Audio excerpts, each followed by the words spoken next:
This video is dedicated to a short analysis of the concept of emptiness, following the idea of Buddhist philosophy. To better illustrate the concept of emptiness, I decided to adapt it to the story of a popular video game and a favorite of mine, Hollow Knight. The analysis will be guided by the use of a primary source, located in chapter 25 of the text of Nagarjuna, and two secondary sources from the course literature, Thich Nhat Hanh's The Heart of Understanding, Commentaries on the Prajnaparamita Sutra, and Carl Olson, Philosophers of Emptiness in the Different Paths of Buddhism. Of course, the lectures and seminars of this course are also present in this study. In the world of the video game Hollow Knight, there was a terrible infection that began to spread through the kingdom of Hollowness.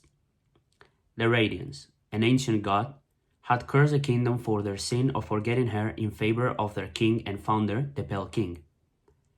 The Radiants was not one to take this sin lightly, and so from the heavens she unleashed a sickness that made its way into the minds of commoners until they went crazy and became mere cells of their former selves, violent and bad. The Pale King grew desperate. Witnessing the fall of his kingdom, so he set in motion a complicated plan to entrap the Radiants. The ancient god corrupted people's minds by preying on their desires, hopes, and regrets.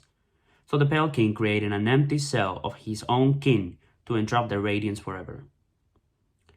The jailer would be his child, set out to die before being born, so its body could become a cell crowded by its mind made out of void.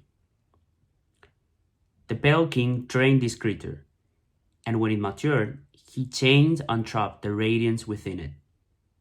Time passed, and the plan seemed to have worked, until one terrible day, the infection made its return.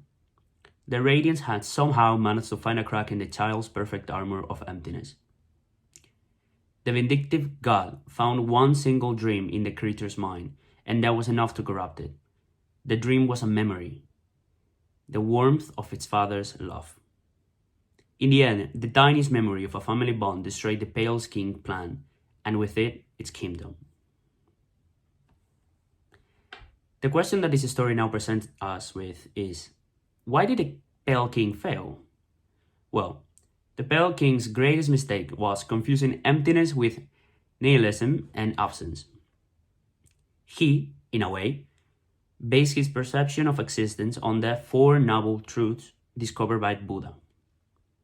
These Four Noble Truths are: first, suffering is an intrinsic part of life.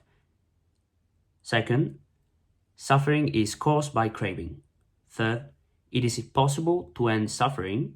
And final, the path to the end of suffering is clear: avoidance and emptiness.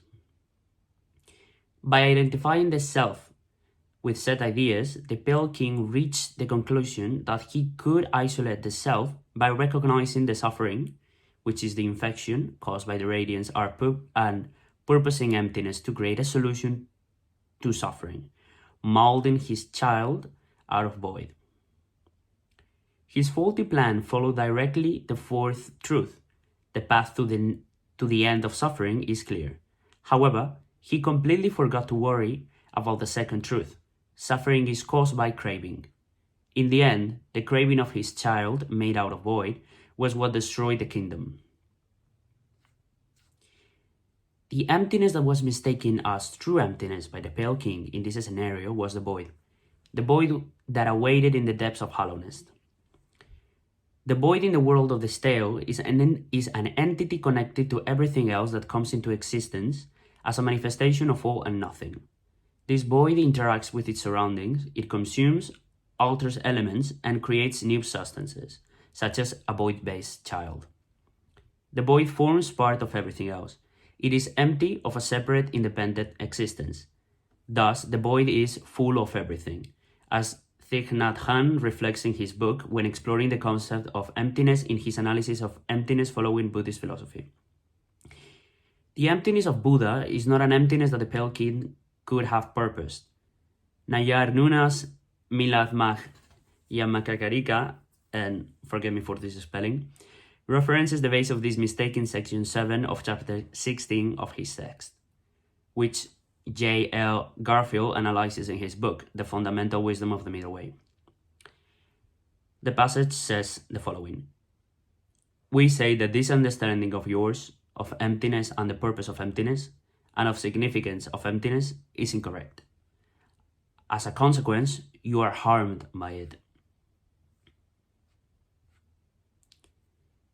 In the end, the Pale King failed terribly in his attempt to use the teachings of Buddha to save his kingdom. He was no sage, and in his seeking to put an end to the infection caused by the radiance, he only separated himself from the idea of emptiness.